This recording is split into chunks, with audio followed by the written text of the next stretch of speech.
Real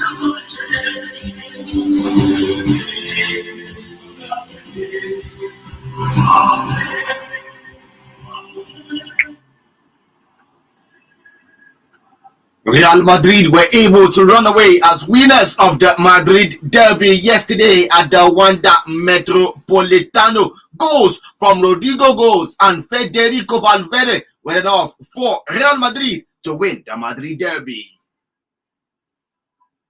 A very, very warm welcome to you, sport lovers across the globe. Welcome to Mega Sports on Omega 101.7 FM radio, your old radio. It is a brand new week. Welcome to the Monday edition of Mega Sports. Quickly, a look at our top stories. The Sporting Monday morning.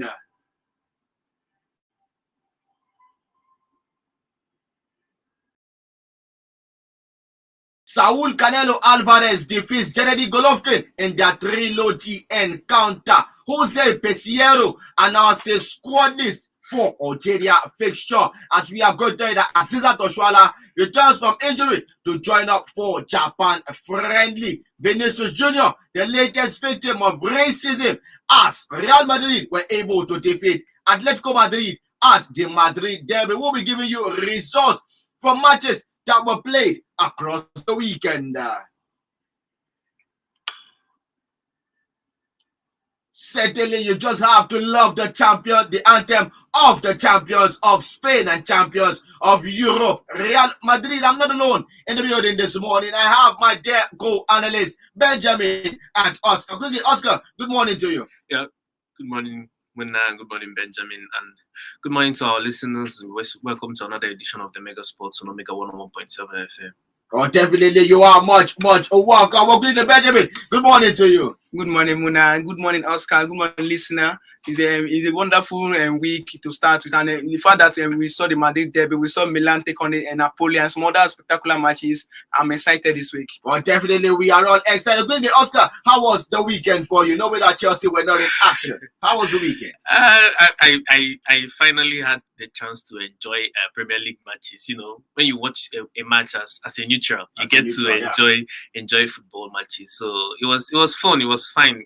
As I enjoyed, especially the game between Everton and West Ham. It was a nice watch. It was a brilliant matchup. Well, quickly, Benjamin, Manchester United were not in action. So how was your weekend? Well, my weekend was spectacular. I didn't really follow the Premier League. My focus was on the La Liga, the Atletico, the Madrid derby, and then the Milan versus Napoli match. I was so excited at least to see Napoli perform well without to see me. That shows that Napoli have something to offer this season. Oh, definitely. Let us see how that is going to go. Well, quickly, gentlemen, we will kick off from the boxing arena this morning, where we'll be talking about the much anticipated encounter that happened on a Sunday. Actually, it was slated for Saturday 17, but it happened in the early hours of Sunday morning. Saul Canelo Alvarez was able to command his authority by defeating Gennady Golovkin via unanimous decision and for retaining his super middleweight titles of WBC, IBF, WBO, and WBA titles. He won via scorecards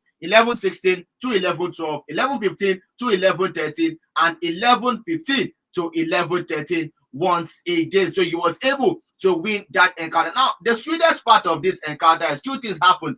He entered into this encounter with an injury, but he did not want to. He made sure that he wanted to give the fans what they needed. That was one. Two, he was able to win a huge amount of money for the number of punches he landed on Gennady Golovkin. Now, he was able to land 120 punches in that encounter. And for every single punch he landed of Golovkin, he was able to get $500,000 for every punch. That is to tell you the amount of money that he was able to generate from that very, very feature. But quickly, Oscar, looking at Canelo Alvarez winning Gennady Golovkin, did you see it coming, or we should? It's a very big congratulations to him.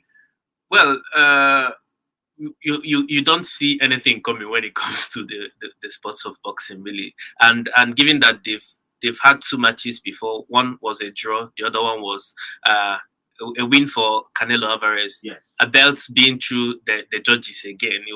He has never really, imposed himself in that match. And again yesterday, he was still able to win through that unanimous decision again. But I think Canelo Alvarez, we've talked about how he's not been that serious about really doing this boxing thing, but he's a very good boxer, even though he has lost his title as the best pound for pound fighter. Yeah.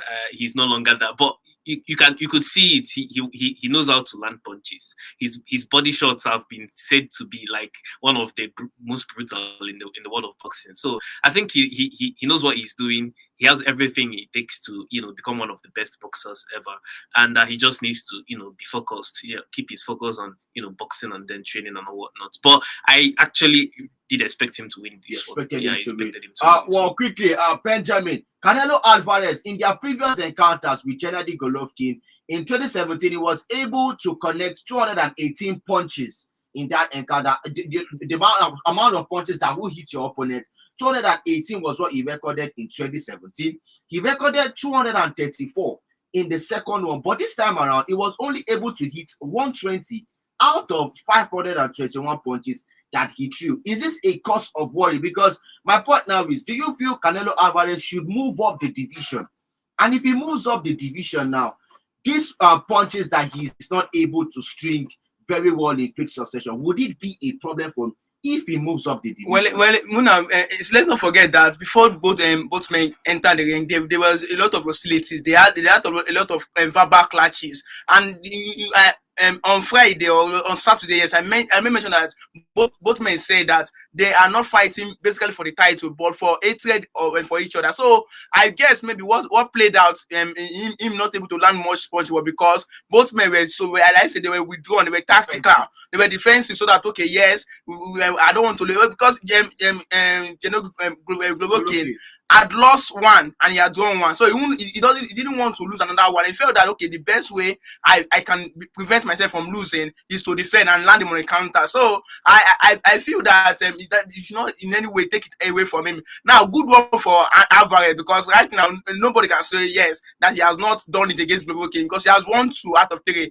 Golovkin only seen just 1 draw. So for me, I feel that was a well-deserved victory. The fact that he couldn't land enough punches, even the punches landed, giving a lot of money. So and then going to the moving up to the next stage of the boxing ring, I feel that it's too early for him. Let him at least be able to at least improve on his boxing, on his pound for pound. Like Oscar actually said, he's no longer the pound for pound boxer. He has gone at breaking on that. And then if you cannot pull a lot of punches in this your category of boxing, you can't do well when you move up the ladder, because if you move up the ladder, it's going to do heavyweight where you meet likes of Olisada Usyk, you meet likes of Anthony Joshua.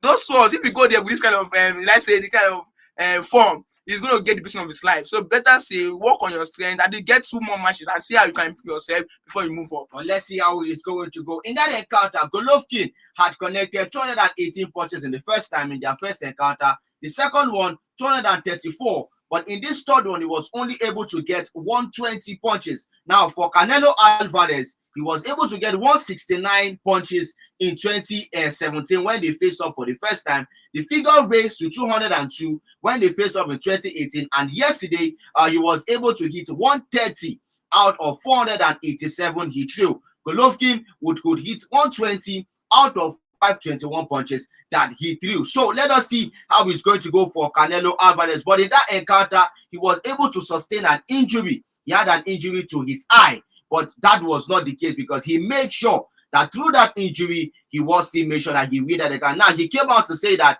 the only thing he will be doing for now is go for a surgery. Then after the surgery, he would know what next. But now the big question is, who do you think could be Canelo Alvarez's next encounter? Because if you look at it now, he says, according to Canelo Alvarez, he says, if Dimitri Bivol is able to beat Zordo Ramirez, then he would have a rematch with him. But if Bivol loses to Ramirez, then he would just have to stay put. What do you guys think? What do you all think, Oscar? Well, I think he should put it in this way. Whoever wins the match should be his next opponent. Well, I don't know why it almost sounds like he's avoiding one person and picking the other person. So I think he's the champion. Everybody will want to fight him, and as a champion, you have to defend your belt against whoever that comes up to challenge. So I think the right thing he should have said is whoever wins that encounter. Like Tyson Fury said whoever wins between Usyk and Joshua, I'm going to fight that person. So I think that's what champions are expected to do. Well, let us see how it is going to go for Canelo Alvarez if he is going to make a return back into it, because as it stands now, he says he will just have his eye surgery, then probably be on the rest for now till possibly March, April, May of next year, while he's still enjoying his dominance as the undisputed super middleweight champion at this point. So let us see how it is going to go. And now switching over to tennis this morning, the Davis Cup is still ongoing, and yesterday we were able to see a round of match. Andy Murray defeated Dimitri Popko 6-4, 6-3. Matteo Berrettini defeated Elias Yema 6-4, 6-4. Tayanis Koniakis defeated Oscar Otti 7-6, 6-1. Robert Bautista Algrisime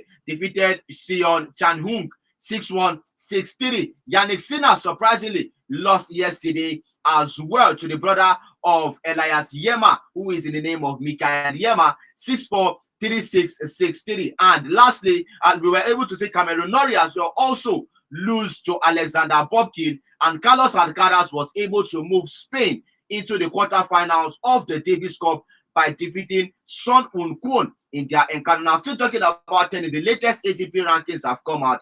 Carlos Alcaraz currently is world number 1, followed by Casper Ruud and Rafael Nadal. They are the three persons who occupy the top 3 positions of the current ATP rankings. So quickly, gentlemen, looking at that top 3 at this point, was there any surprise at that rankings Benjamin? Well, for me, I think the ranking is when it is in order, because currently there is no tennis player as good as Carlos Alcaraz, because he's having a form of his life. He's just and the surprising thing is that he's still young. He's still young because he has a lot of years to play tennis. So I feel that him number 1 is justified. Look out, he didn't play, but at least he was able to get to the semi-finals. He did win at the Australian Open, the latest US Open. He was able to win it. So he has done well for himself in the world of tennis this year. So him making number 1 is justified. But my own is Rafael Nadal making the top 3. That was the only surprise, because I feel that this Medvedev could have been in the top 3, because when you have Alcaraz, you have Casper Ruud, the next player that comes to mind should be Medvedev. I'm a fan of Kaigoras, but I don't feel that Kaigoras has given me what I want this year. He has not been so spectacular. He has been good playing, but when it matters most, he has not been there. So I feel that Nadal should be the only surprise. Like for me, I feel he should not be in the top 3, and the other player should be able to replace him. Let us see how we go down. Tomorrow we are still going to make sure that we give you a full rundown of how those ATP rankings currently stand at this point. So we'll still be doing justice about that tomorrow. The ATP rankings of the tennis world. Now moving over down to Africa this morning. Now the CAF Champions League qualifiers are still ongoing. Remember, Rivers United were able to make sure that they won their encounter against Watanga FC in the first leg. They won 3-0, but yesterday they lost by a lone goal to 0, but that was not enough for Watanga FC to eliminate Rivers United. So Rivers United qualified 3-1 on aggregate onto the next round of the CAF Champions League qualification stage. So what will be our words to comment people now, Rivers United, because as it stands now, the persons they will be taking on is still going to come from North Africa as well. They will be facing Wydada Athletics Club of Casablanca. They are the current African champions at this point. They will be taking on Wydada Athletic. Now, so quickly, Oscar, Rivers United at this early stage of the qualifiers, you are taking on African champions Wydada Athletics Club of Casablanca. What does this mean to them? They they said to whom much is given, much is also Expected. expected. So yeah, there was this force about the package they received when they qualified and when they won the MPL. So I think every eye will be on them to repay the faith that the state governor has shown in them. So I expect them to go there and put up a fight. Yeah, Casablanca is the African champions, but it wouldn't take anything away from the fact that Rivers had a wonderful season and they play good football. So I think they will be going there expecting to give them a fight, give them a match. Not giving them too much respect as champions. Going there to be like, okay, this is another football match, and seeing it as a very important one, a final. If they are able to win that match, then they will have this fear factor about them going further into the competition. Well, for me, I feel that the only way Rivers United can win that match is if we, as Nigerians, as fans, do not give them that pressure. Because I feel that one thing that have been affecting our teams is that when we expect them to do so well away from home, and then do so when it comes, and then they end up flopping. So I feel that the best thing we can do just to support them. I'll tell them, okay, yes, can do this. Don't give them necessary pressure, okay, you must win. When you use the word must, they end up playing under pressure. And when they play under pressure, these people are not African teams. They are used to this competition. And we are, for many years right now, we are Nigerian clubs have not gotten it right when it comes to the continental football. The best thing, just tell them, okay, yes, you are not dogs. We can do this. Give them the right motivation, but don't not put them under pressure. But Benjamin, do you support Manchester United the same way you're saying Rivers fans should support them? See, it's a different ball game. How is it? It's a different ball game. Listen. You can't compare, to be sincere. You can't compare Rivers United to Casablanca FC. You cannot compare. Casablanca FC are way above. Let's be realistic. You remember when Manchester United played PSG? You remember how Manchester fans were? Can you compare Manchester United to PSG? But we are you went above them. We are above them. We are above them. No, in terms of let's say trophy coming in terms of doing when Champions League. Yeah, I'm telling you. You keep bringing out the past. Same thing with Chelsea. You keep bringing out the past. Every team has history. Currently. No, every team has history. Currently, no. You know that funny enough, you don't use history to judge current present form. Yeah, when we use currently. We're talking about now. But there is no way you can write off history. History is the part of football.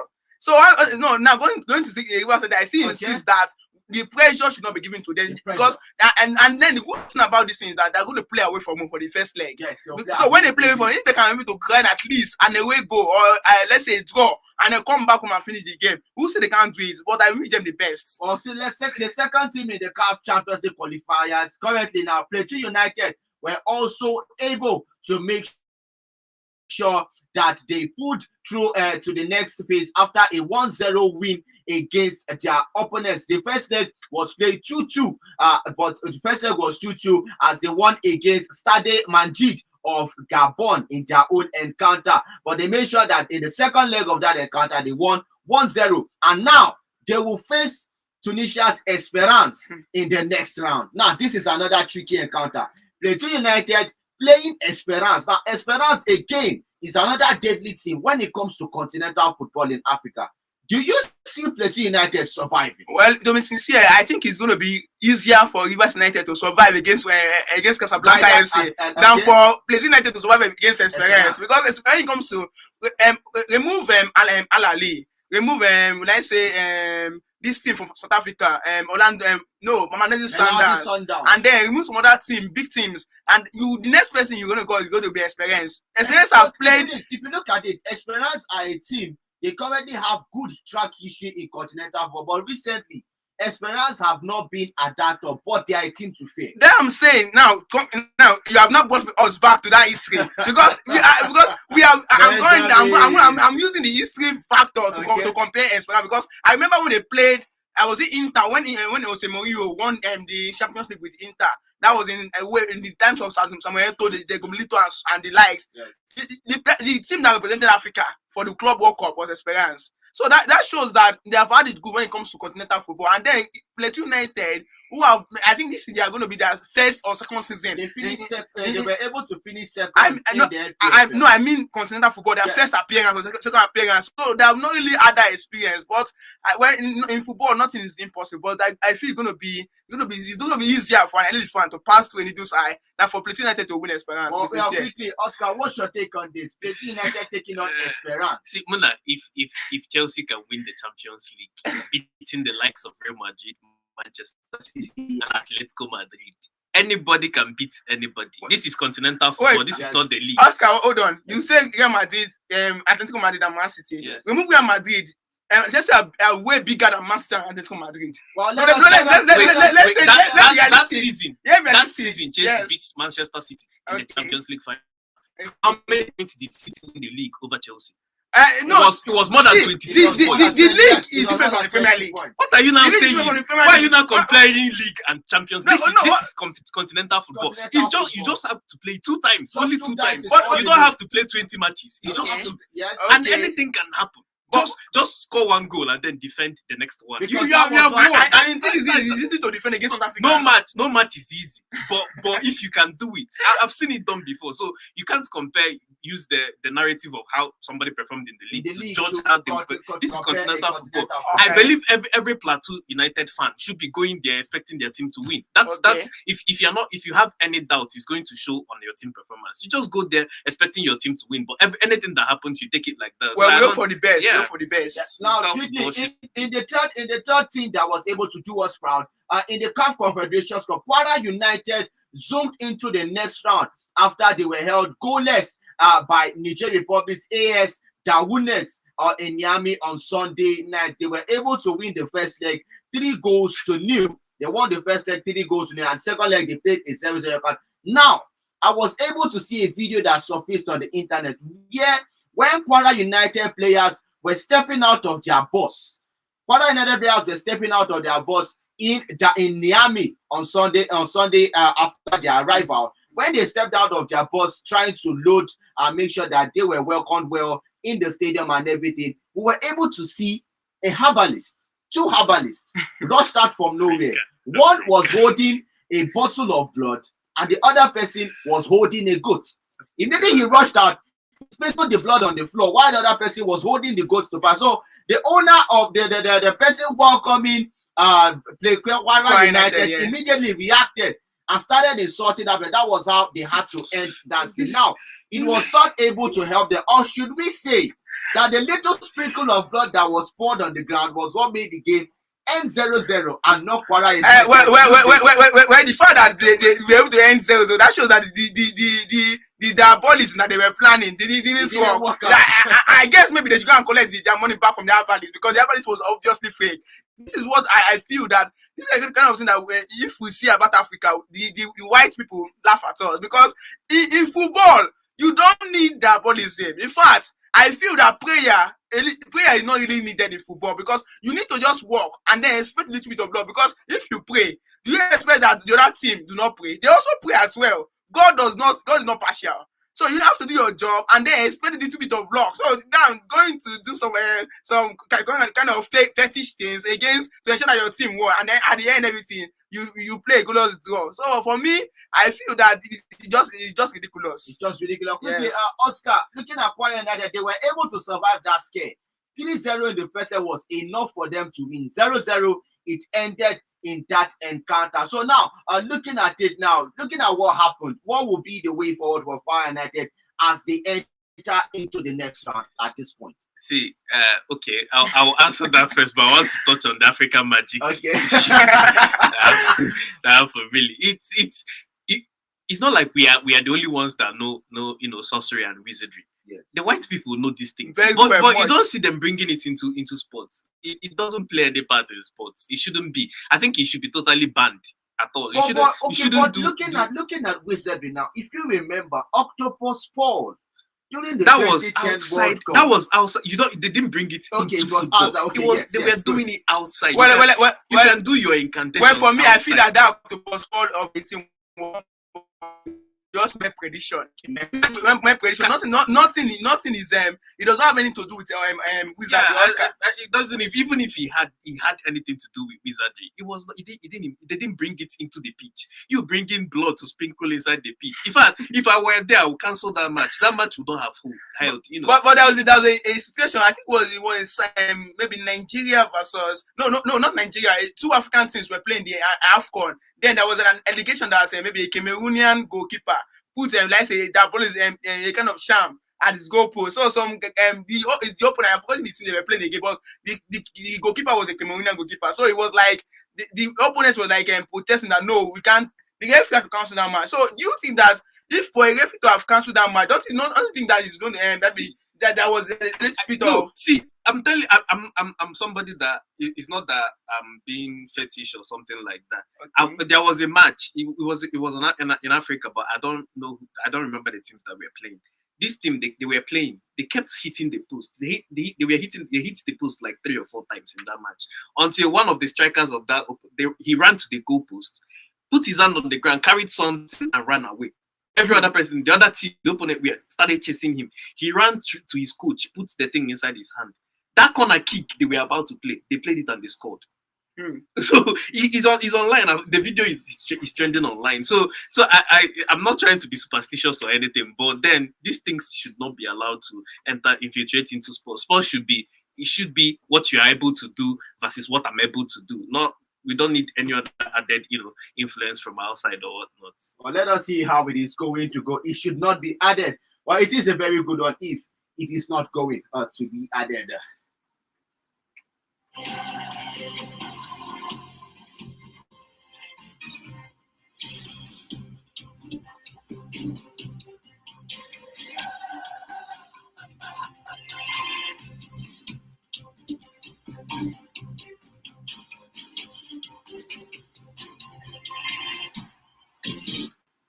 All over to our next story this morning. Now, Jose Pisiero was able to invite 25 players for the Alrgeria Friendly that is going to go down on the 27th of September. Now, looking at this, now we have a very sad news quickly. Umar Sadiq right now is ruled out till the end of the season. So it has been confirmed that he is ruled out till the end of he will not play any other game up until the end of the. Now, quickly, I have a question. Looking at the kind of player Umar Sadiq is, if he says he's out of contention from now to the end of the season, is there every possibility that this injury is going to ruin the career of Umar Sadiq?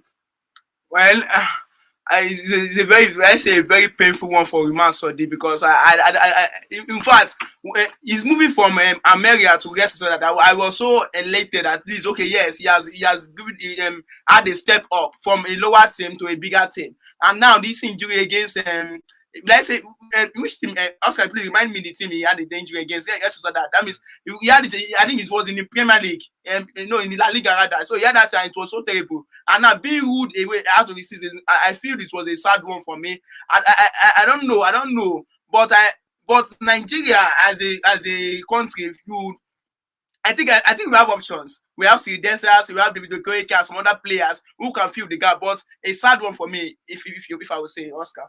Well, if this is going to affect his career, he has an ACL, and we've seen what ACL injury does to players. No player has ever gone through an ACL injury and come back the same way they've ever been. The likes of Ruben Loftus-Cheek, he was having a wonderful season. He was scoring goals, he was making assists, he was bossing midfield. That ACL happened, and since then he has never been the same player. The same thing with Callum Hudson-Odoi. They came back from that kind of injury, and I think to deal with that kind of injury, you have to be mentally strong to be able to come back from that kind of injury. So we wish him all the best. And like Muna said, the type of player he is. The type of player it's a very he's big a player concern. that it's a concern because when you come back from that kind of injury, you'll be afraid to push yourself. Yeah. And he's somebody that needs to push himself. Yes. So it's going to affect him. But I just hope he has the mental capacity to push through the injury when he finally returns. Well, I just pray that Umar Sadiq will be able to, because if you look at your Sociedad now, let us be sincere. The current part of the management board will feel like Umar Sadiq was a wasted investment, because they tried to get him to replace Isak so that he can run up all season long. And eventually, this injury disrupts him.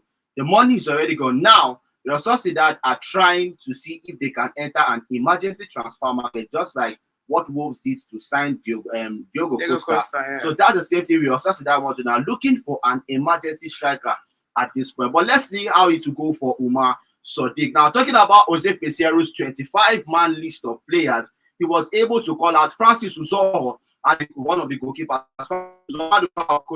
Adeleye Adebayo. Defenders, Williams Ekong, Kenneth Omeru, surprisingly, he is in the list. Chidozie Awazim, Ola Aina, Calvin Bassi, Zaidu Sanusi, Kelvin Akpoguma finally makes a return back for Nigeria. Leon Balogun was invited, but he is injured. So Valentine Ozonwafo has replaced Leon Balogun on the defenders. The midfielders, we have Wilfred Ndidi, Frank Onyeka, Alex Iwobi, and Richard Onyedika. And forwards, Ahmed Musa, Kelechi Iheanacho, Moses Simon, Samuel Chukwueze, Ademola Lookman, Taiwo Awoniyi, Chidera Ejuke, Cyril Desas, Terry Murphy, Henry Onyekuru was replaced by Emmanuel Dennis as one of the attackers for Team Nigeria going into this friendly encounter up against Algeria on the 27th day in the month of September. Now, switching over to the European Series quickly this morning. Now, it broke my heart when I saw this message that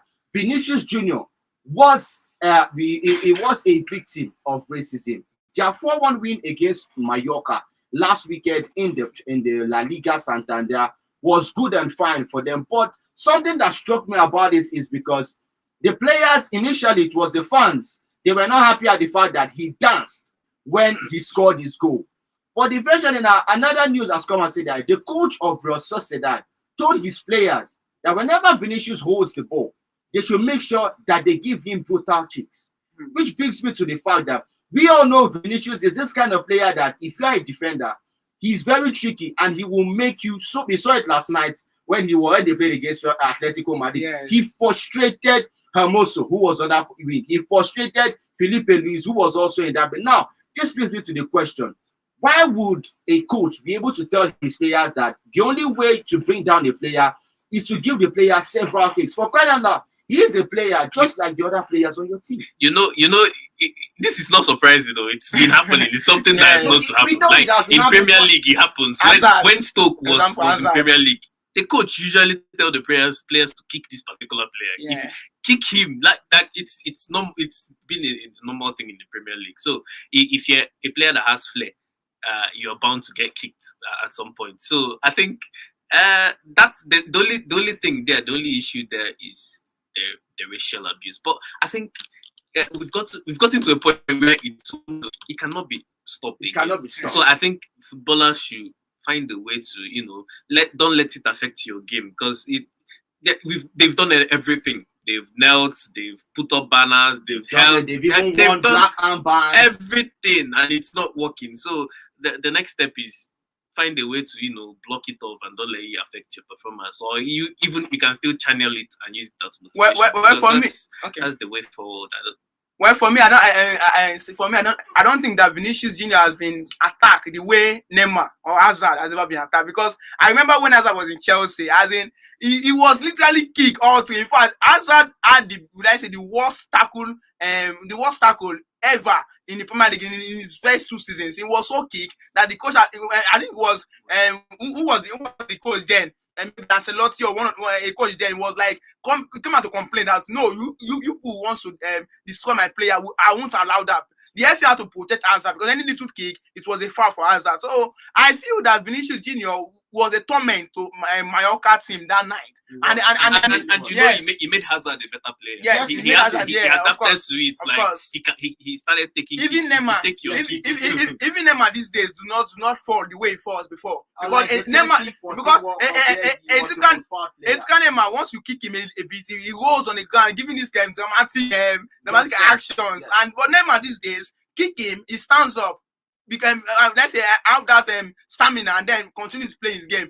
I think that was the same that happened to Messi. And Messi was able to shrug it off and then become the player he is today. These days, before you kick Messi, for Messi to fall down, doing a foul. That shows that the foul was indeed terrible. So for me, I felt that Vinicius Junior should just man up. He's still young, just man up, and then but another angle of that game was the dancing parts. You know, in that game, I think the agents association, the chairman of agents in La Liga came out to say that Vinicius dancing is disrespectful. And then was it okay? That is a question. How is it disrespectful? Because I don't understand. Pele came out yesterday. Pele supported Vinicius Junior. And what did Pele say? Pele said, you cannot take away dancing from Brazil. Samba football. He's like saying, if a Nigerian scores against you, he's going to pull out dancing. See, he's not even a Nigerian. Just go to South Africa. I remember when Shabalala scored against Mexico. The dance still resonates in my mind. I at the point, the dance was so popular in Nigeria. We had to copy it. So that is part. In fact, Vinicius, the Brazilians behave like Africans. It is their culture. The Brazilians have they have a link to Africa. They behave like Africans. So that dance is part of them. He wasn't doing it to be disrespectful. Yes. It's funny enough. Yesterday he did it when Rodrigo scored. It was Rodrigo that started the dance in front of the Atletico Madrid. I didn't want to put anything into that because it's normal thing to. Okay, when Peter Crouch downs, did anybody there was there? Blame. He danced. He brought up this robot dancing. Yes. Nobody said anything about it. So dancing doesn't disrespect you. Even yesterday, this guy scored against Brentford. Gabriel Jesus. He danced. He gave us wonderful dance. So that's part of Brazilian team. In fact. That is the beauty of football. And even yesterday, at the point when Vinicius Junior was dancing, some Real Madrid fans stood up to dance with him. That shows that they supported him, and it's a good one to see in football. That yes, fans are coming out to support their players. And then Koke, I don't know what he had in mind. He was just. I don't know. That comment was just so disrespectful. I felt he was just jealous. You're jealous of Madrid. Okay, yeah, you have been. There's a way you have. Jealousy, yes. He then not he should go and get his team playing. Yesterday, I did. Or they should better still go and sign up for the sevens and play. And yesterday, they went to meet Madrid, and they still lost against Madrid. That shows that Madrid are way ahead of them. So, and then good one for Brazilian national team. In fact, Neymar, all the Brazilian national team came out. I know the best response. Not only the Vinicius dance on the field of play, he also did a 30 minutes video. Yes. I'll show himself dancing. That shows that if in picking balance, if they pay you, go out and summer. But that is just it because I like the response Vinicius Junior gave after that. He came out, he made a video, and he told them, dancing is part of it. Where I am from, I am from the Samba land. Samba land, you cannot write off dancing. For Pele came out and said, football is joy. It is a dance. It is a real party. Even if racism still exists, we will not let it stop us from smiling. That was what Pele wrote on Twitter. And we will continue to fight racism in this way. Fight for our right to be happy. Those were the words of Pele to Vinicius. And kudos to the Madrid board. They were able to come out to say to warn Atletico that if you do any kind of racism attack against our player, we will take legal action against you. I feel that was one of the reasons why Atletico players were able to comport themselves, because I did not see any tough tackle against Vinicius yesterday. They allowed him to play football, and he was able to torment them. Yes. He was able to. I think the best response you give when you have been each other abused is to score. That was what Osimhen did against for Napoli against Udinese. Yes. So I feel racism cannot end, but players should just man up and adapt to it. Definitely. So in the words of Vinicius, I can never forget this. He wrote an important letter, but he started and he began by saying, "As long as the color of my skin is more important than the brightness of the eyes, there will be war." And he said that this phrase is even tattooed on his body as well. So this is what keeps Vinicius Junior going whenever he gets onto the football field. Rafinha, Neymar, and every other Brazilian came out in support of Vinicius, telling him that dance as long as you want. It is part of the game. Even Neymar went as far as posting Vinicius Junior's picture and tagged him when he was dancing and said, "Dance, it is your talent." So let us see how it is going to go. And we pray that this racism of a thing is going to stop. He says that I will not stop dancing, whether at the Samba Dome, at the Bernabeu, or wherever, with the love and smile of everyone who is happy. Vinicius. Well, I think that Brazilians are even learning when it goes to Colombians. Colombians, any goal they score, they must dance. The likes of you remember the World Cup 2018? You know, all the goals that Colombia scored, they all dance. So it's a part of South American. It's not even Brazil or Leon. South Americans, they love dancing. That they have this link to Africans. So you can't take that. I just feel that okay, and every other person who came out to criticize Vinicius, they were just jealous of him because the next star for me, Vinicius Junior. Definitely. Let us see how that go down quickly. Ethan Nwaneri was able to become the youngest player in EPL and Arsenal history. He was able to make an appearance in the 90th minute at 15 years and 181 days old. He beat the record that was previously held by Cesc Fabregas, who made his debut at 16 years, 177 days. Ethan Nwaneri is a Nigerian, but he currently plays with the England under 15 team and under 21 team at this point. So quickly, Ethan Nwaneri able to break Cesc Fabregas. Is that a good sign for him, knowing that I can't be I want to be Cesc Fabregas? I think he has all the foundation to excel. Arteta is somebody that trusts the young players. So I think he has a manager that is going to definitely show faith in him, and he also has the talent. Like I heard that the last match he played before he was called up. Okay, in the youth last season, he has scored 5 goals and has made 5 assists in only 10 matches from midfield. So I think he has the talent also to show for the face. So he's not like Arteta went and picked just anybody just to break a record. This is somebody that has shown that he made his debut for the under 21 team at 16 years. So I think he's somebody that has shown that he has the talent to play football. So I think him being promoted to the first team is because of the footballing reason, not to break any records.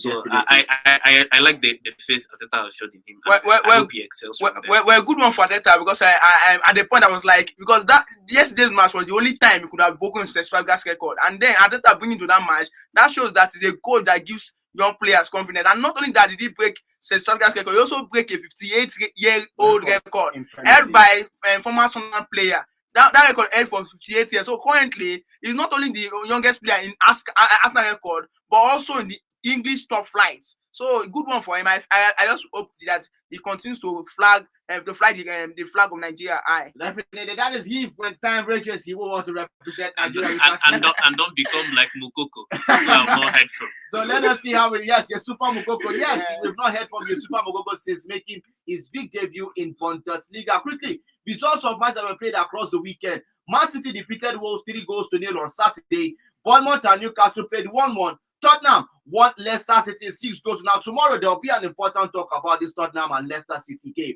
Bundesliga, Eintracht Frankfurt defeated Stuttgart 3-1. Bayer Leverkusen played 1-1 with Werder Bremen. Augsburg surprisingly defeated Bayern Munich by a lone goal to the Dortmund. Defeated Schalke 04 by a lone goal to the Mönchengladbach. Defeated RB Leipzig by 3-0. Montpellier won Strasbourg by 2-1. Lille defeated Toulouse by 2-1 inside Serie A. Bologna lost to Empoli by a lone goal to Spezia. Won Sampdoria 2-1. Torino lost to Sassuolo by a lone goal to in La Liga Santander. Mallorca won Almeria 1-0. Barcelona defeated Elche 3-0. Valencia defeated Celta Vigo 3-0 and Athletic Bilbao defeated Rayo Vallecano by 3-0. On Sunday, Arsenal defeated Brentford by 3-0. Everton defeated West Ham by a lone goal to nil. Union Berlin defeated Wolfsburg by 2 goals. Now, currently, they extend their lead at the top of the Bundesliga table to 5 points. Bochum played a 1-1 draw with FC Cologne. Offenheim played a 0-0 draw with Freiburg. In the Ligue 1, Monaco defeated Reims by 3-0. Marseille played a 1-1 draw with Rennes. Angers defeated Nice by a lone goal to nil. Troyes defeated Clermont by 3-1. Ajaccio defeated Brest by a lone goal to nil. Nantes and Lens played a 0-0 draw, and PSG were able to defeat Olympique Lyon by a lone goal to nil. In the Italian Serie A, Inter Milan lost to Udinese 3-1. Lazio defeated Cremonese by 4-0. Monza surprisingly won Juventus by a lone goal to nil and getting their first win of the season. Fiorentina won Hellas Verona 2-0. Atalanta won AS Roma by a lone goal to nil, and Napoli defeated AC Milan by 2-1. In the La Liga Santander, Osasuna lost to Getafe 2-0. Villarreal and Sevilla played 1-1. Real Sociedad won Espanyol 2-1. Real Betis defeated Girona 2-1, and Real Madrid defeated Atletico Madrid by 2-1. Rodrigo goes and on the score sheet 0815-1017-777 or 0907-112-1017. Hello, good morning to you. Good morning to you. You're welcome. Quickly. You're welcome, sir.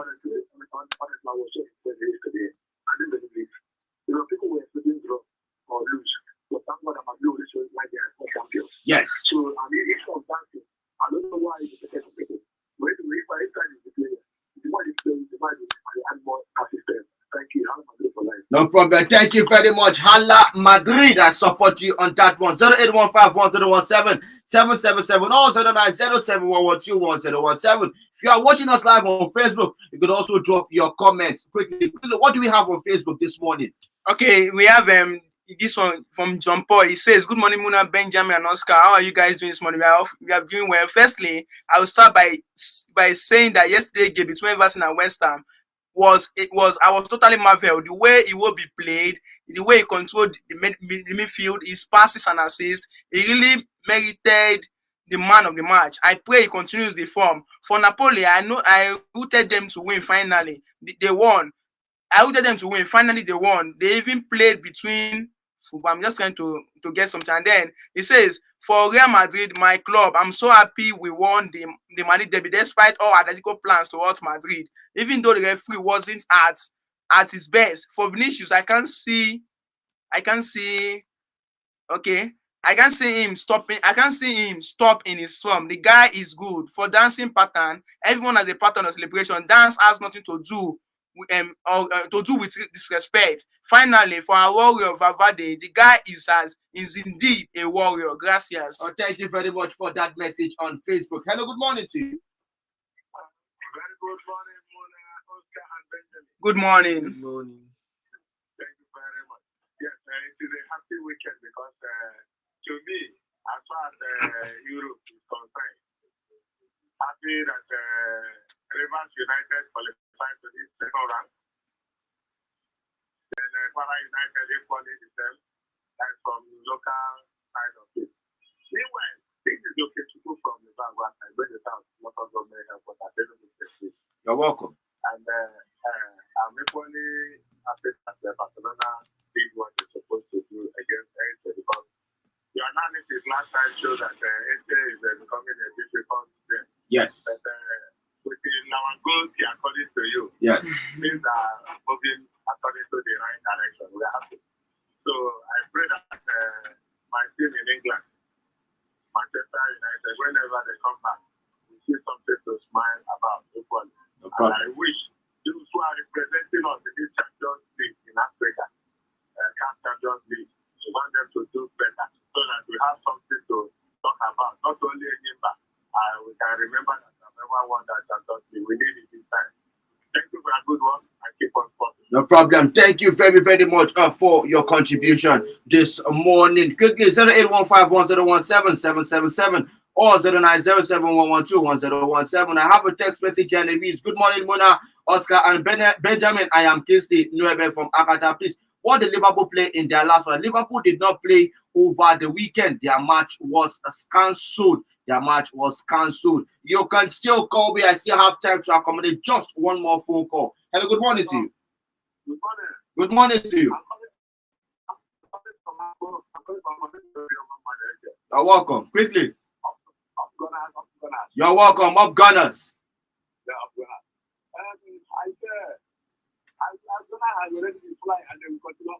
Okay. Yeah, no stop it. They will be the Premier League champion this season. Okay, no problem. That is a very big task. No problem. Thank you. No problem. Thank you very much for your contribution this morning. Gentlemen, quickly, your last words before we call it a wrap up on the show. Well, before I read, I say my last word. We have this one from Radio Senator texting from Facebook. It says, I'm Radio Senator from Ezago, a Man City fan. Congratulations to Nigerian clubs for doing well at the continental football. And my club, Man City and Erling Haaland. Okay, my last word for the show today is this. I feel that Arsenal has something to give us. I'm a United fan, but I want to be realistic. This season is going to be between Arsenal and Man City because I don't see Liverpool Liverpool or Chelsea or even Manchester United doing so well in the league. It's going to be between Arsenal and Man City. So if Arsenal should allow Man City to top the table between maybe before the end of December, I think it's going to be Man City to lose. So the best thing Arsenal should do is this: keep on pushing City to the limit, and let's see how the season will pan out. Quickly, Oscar, your last words this morning. Well, I like what the Nigerian FA are doing. The kind of matches they are, putting on for our Super Eagles as friendlies. Picking Algeria, and then we have Portugal. We want, these high matches. I think we should go and get all the top teams to, prepare us for what's coming next, because I think the team needs, that team spirit to start building as soon as possible. Well, let us see how that is going to go. Gentlemen, thank you for doing this with me this lovely Monday morning. Tomorrow, we are still going to make a return. Same time, same station. But before then, or until then, we will be saying bye-bye for now. Make sure you keep staying sporting and make sure to engage yourself in recreational sporting activities, because it helps to alleviate you of stress. On behalf of Oscar and Benjamin, I am Muna, your host, signing out.